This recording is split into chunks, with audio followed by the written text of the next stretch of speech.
Hey guys and gals, it's producer Johnny Gwynn.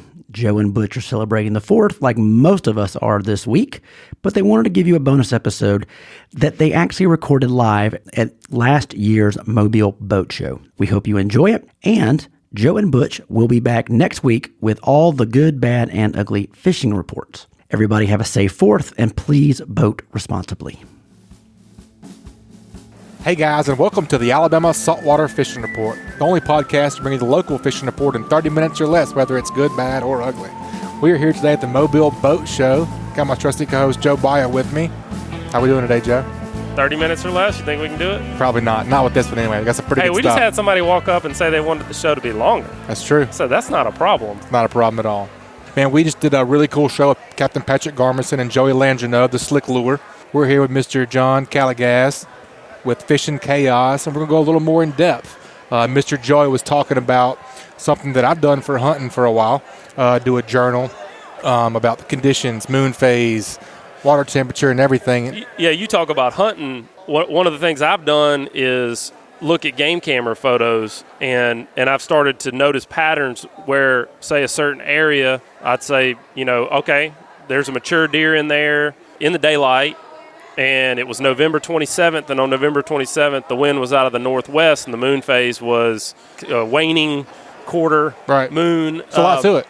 There's a lot that goes into that. Fishing's the same way. And fishing is the same way. So, Joey, you've been tracking what you've been doing fishing for how long? 20 years. So tell me about that. Number one, I want to know how you're disciplined enough to keep track of it all when you're tired and hot. And in my case, I've usually had a few beers. Lazy. Well, lazy's also part of it. Tell me what you do. What I got really disciplined at is when I quit drinking. That's a fact. That's not going to happen, Joey. After 2 or 3 beers, that all goes out the window.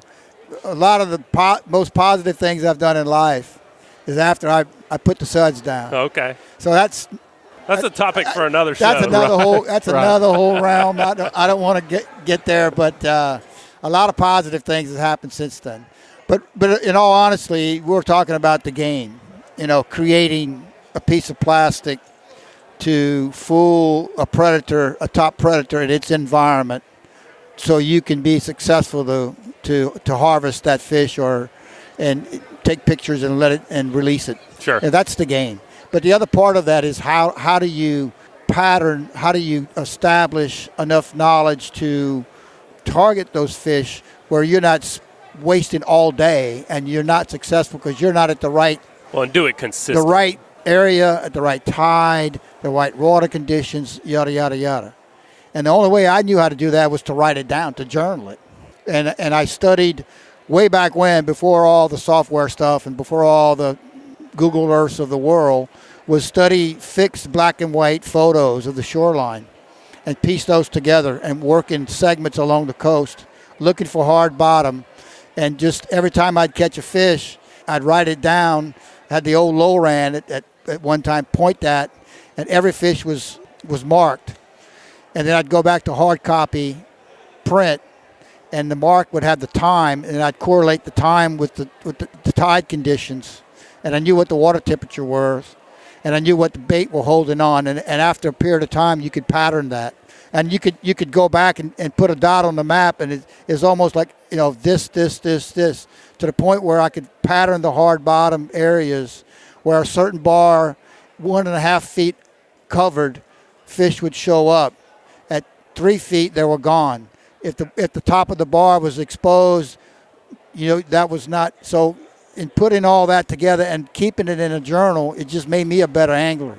Well, and our guys that contribute to the show are always talking about not being a spot fisherman. Right. And let the conditions create where you're going to fish. Sure. And you think about, I'm guilty of it, certainly, is, it's like, I caught fish there, I'm going back. Right. And then you go back and you don't catch any fish. And right. and then you're sitting there thinking, why? And for me, I'm sitting there going, I caught fish there and then I didn't catch fish there. What happened when I caught them? If I don't have it tracked, then if I haven't journaled you don't know. I don't know. One good, it's like peeling the onion back.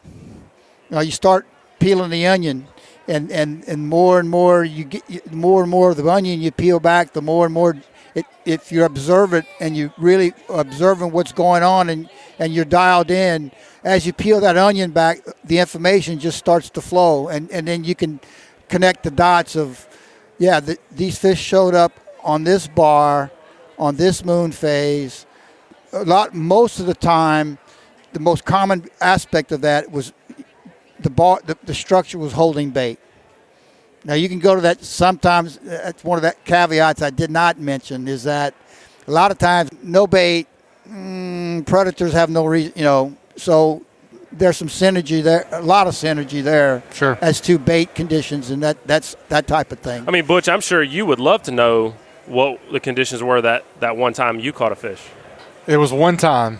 I have some pictures of it, but I don't know what the conditions were. That's true. You got me. But in all seriousness, Joey, like, I want that information. Right. And, I mean, I'm just not disciplined enough for whatever reason. I've done it sporadically, and I said, okay, I got to remember what's happening right now. I want that information, but I just know myself well enough to know that I'm not disciplined enough on the weekend when I'm relaxing to do that. Right. Well, the other part of it is in keeping it on a consistent basis. Where that journal comes into is that if you've been busy and you haven't fished for a couple months, okay, you can literally go back to last year or the year before, and say October, full moon. Oh, yeah, I was fishing Eagle's Nest offshore rocks, okay? And we did pretty good. And then I go back to the year after that, it was pretty good. So then you can, so why not, it's kind of the similar thing, let's just go see over there. And then sometimes it works. And also the days that you didn't catch anything is the days you really want to write stuff down. That's right. Because then you don't want to go there then. Because then right. that didn't work out. Right. That was bait on this bar. Everything was there. Yeah. And for whatever reason. But see, same thing. That's way too much writing for Butch. I mean, he'd be writing that stuff down. Yeah. Weeks. Yeah. But I wrote. We have 4 tides. We have four tides per 24-hour cycle where I'm at. Well, we only have 2. Do you think you're better than us?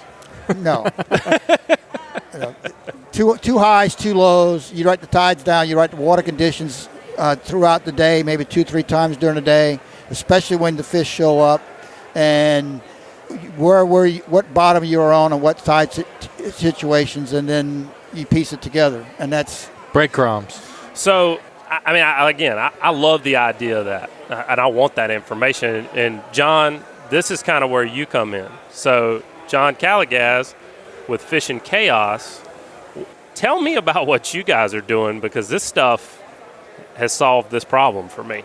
Absolutely. Yeah, one of the things that we like to tell people is fishing is a science. And, the science of fishing, most people don't get.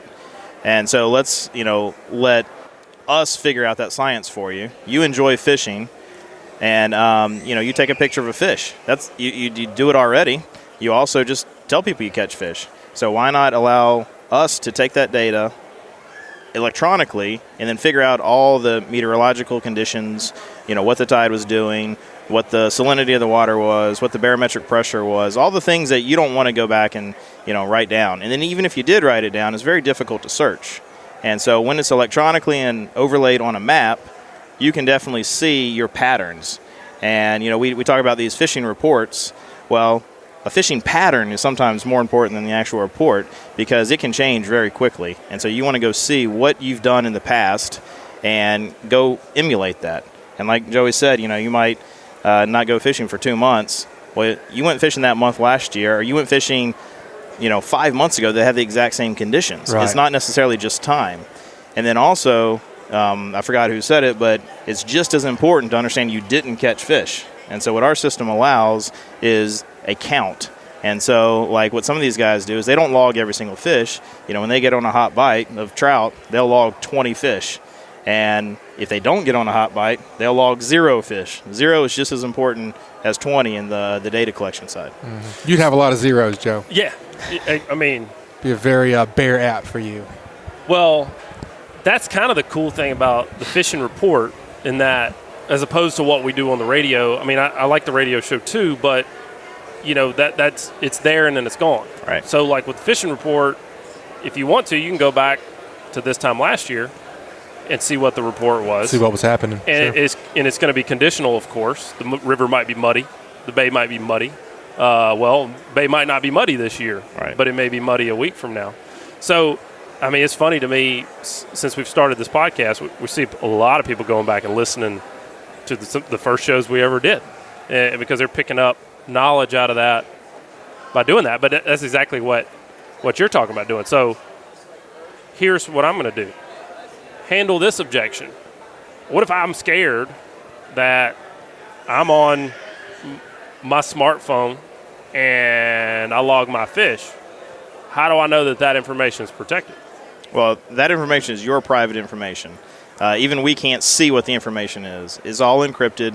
I mean, we have guides like Patrick using it right now, and I can't. I still ask Patrick where he goes fishing because I can't see where he goes fishing until he posts on Instagram his heat map, which is basically the entire bay.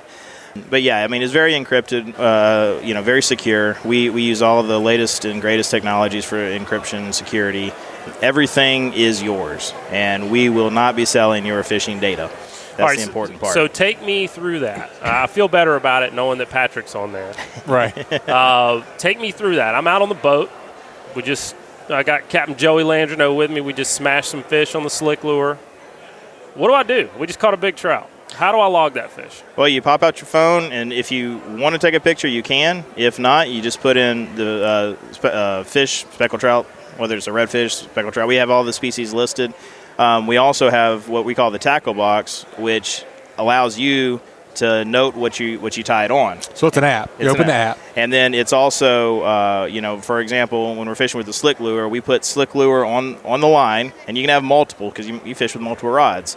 And so those are always up there at the top. And so when you catch a fish, you know not only that you caught the fish, but if you want to put what you caught it on, then you can put what you caught it on. We know where your location is, so you don't have to worry about your geotag. It's already in the picture. It's already in the app right there.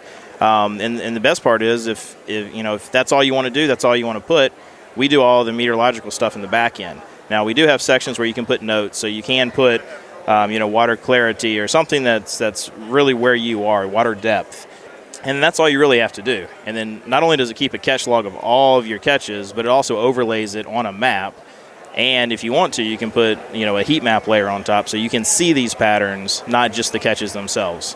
With that, we'd like to tie in all of our modules at Fishing Chaos. So if all these high schools that are running fishing tournaments throughout the year, their catch log entries, their CPR tournaments, catch photo release, from the catch log that you're entering in, you just select the tournament you're part of, and it submits it to the tournament as well. All right, so we got the data, right? We're putting it in, and here I am a year later, and I've been putting this data in, and I want to know what was happening this time last year. Can I search that data easily? So could I put in last February, I was in the Mobile River using, can I search and see what I was doing this time last year? Absolutely. You can go in and you can filter by species. You can filter by water temperature, barometric pressure, time and date. What about notes? Can you search through the notes? Could you say, I want to know everywhere I ever caught a fish on a slick lure? Yep. So, that would be the tackle. So you can actually put the tackle in there. But notes we call them tags. And so you can say hard bottom, soft bottom, muddy water, clear water.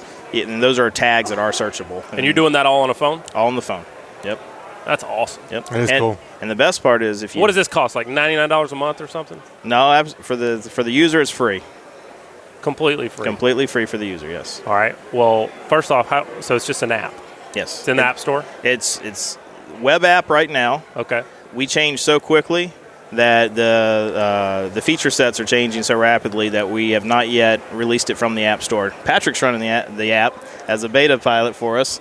But yeah, it's definitely everything we just talked about is available at app.fishingchaos.com from your phone or your web browser or your PC or whatever you want to use. Easy data entry. Very cool.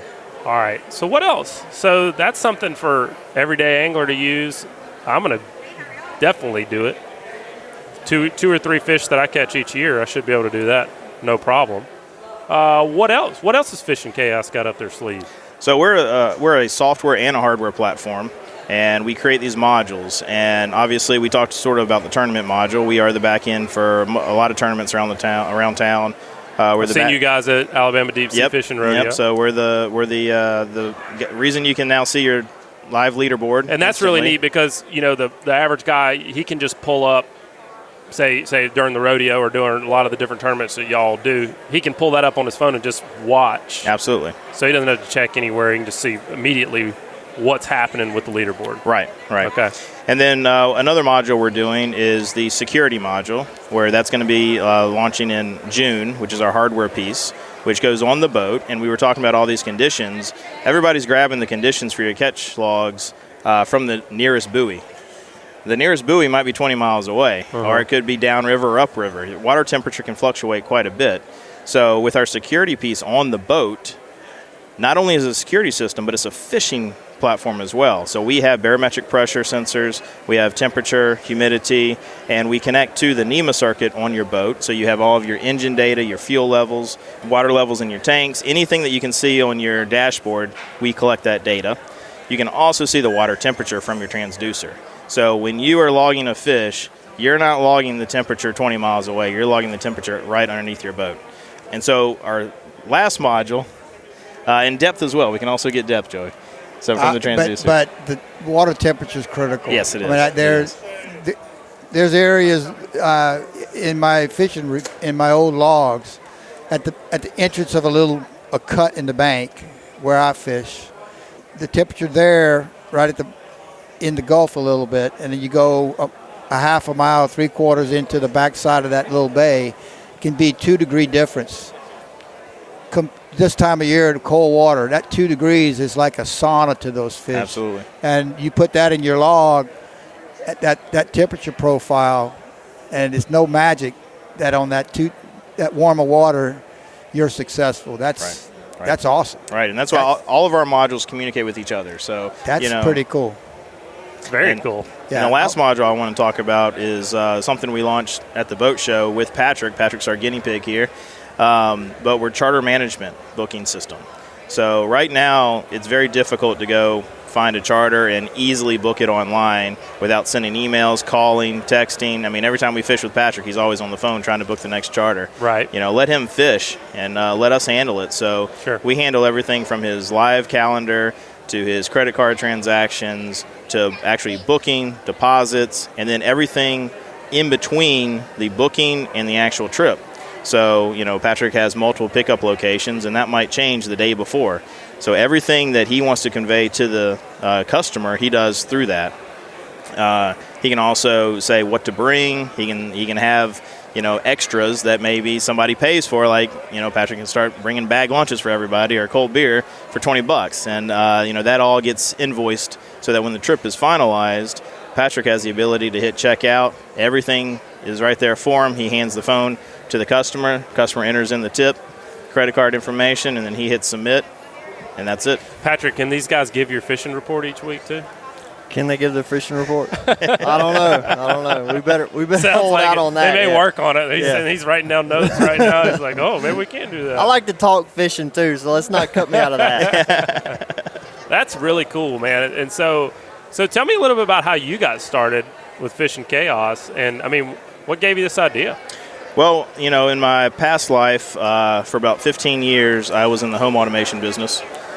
So we built devices and software platforms from very large companies and sort of got burnt out on that and decided that the fishing industry really needs to see a step up in the technology side. Mm-hmm. And, mass market is now adopting technology like Alexa or Google Assistant. So they're starting to see what it can really do. And why not bring it into the fishing industry? And so about a year and a half, 2 years ago is when I left and just sort of started out and took that technology to the fishing industry. Very cool. So Patrick, what do you think so far, man? You're the guinea pig, sounds like, for some of this stuff. It's game changing, and at times I told John this. Sometimes I just pull up my map of all my catches and just kind of take a look at it. Look at holes in the map where I'm not, where I haven't been fishing. And like, man, I need to have some spots in there. I need to be catching fish. I want to know the truth, though, Patrick. Do you ever get in one spot and just kind of be like, nah, I'm still not putting this one on there? No, I put them all on there. There's no reason for me not to, because it's valuable to me at the end of the day. So I want it on there. Well, that's awesome, man. It sounds like you've solved a problem that I got to believe there's some other folks out there like me that would really like to be able to look back on what they're doing. I mean, golly, it almost, in a way, it kind of makes me upset to think that possibly I could have had 30 years of information to review, and that I've just, for laziness or whatever reason, I didn't do it. But sounds like y'all solved that problem, and you can't look back. I mean, heck, hopefully I got 30 more years left.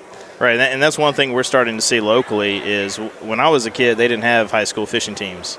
Now there's 12 local high school fishing teams in the area, and they're logging their data right now. We're running tournaments, all-year tournaments for a lot of these guys.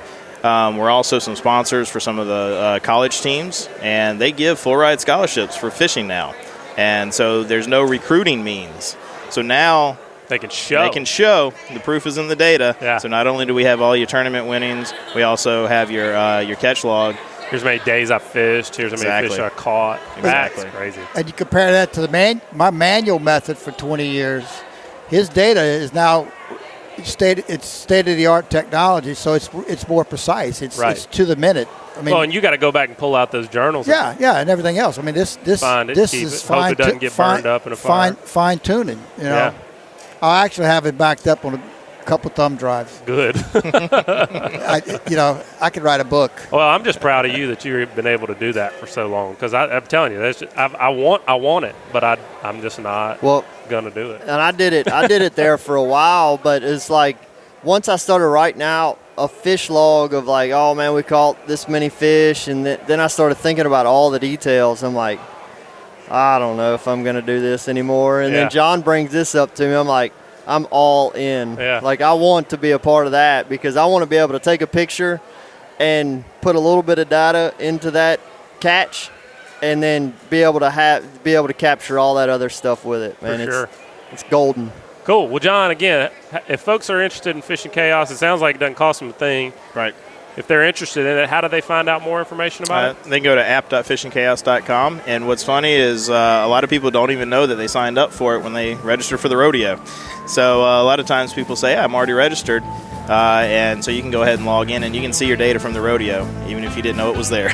Excellent. Well, John, thanks for being on with us. Joey, thanks for being on with us. My pleasure. Continued luck in 2019. Folks, that's going to do it for us this week. Y'all keep whacking.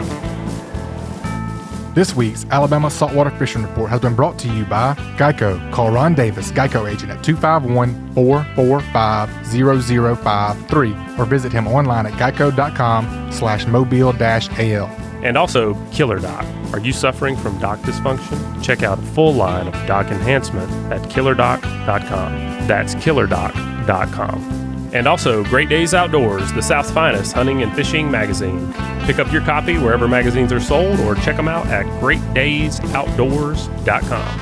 This week's Alabama Saltwater Fishing Report was brought to you by me, Joe Baya, and National Land Realty. If I can help you in any way with purchase or sale of land in Alabama or Florida, whether it's timberland, farmland, recreational land like hunting land, or even agricultural land or ranch land like horse farm, drop me a message at jbaya@nationalland.com. That's JBAYA@nationalland.com.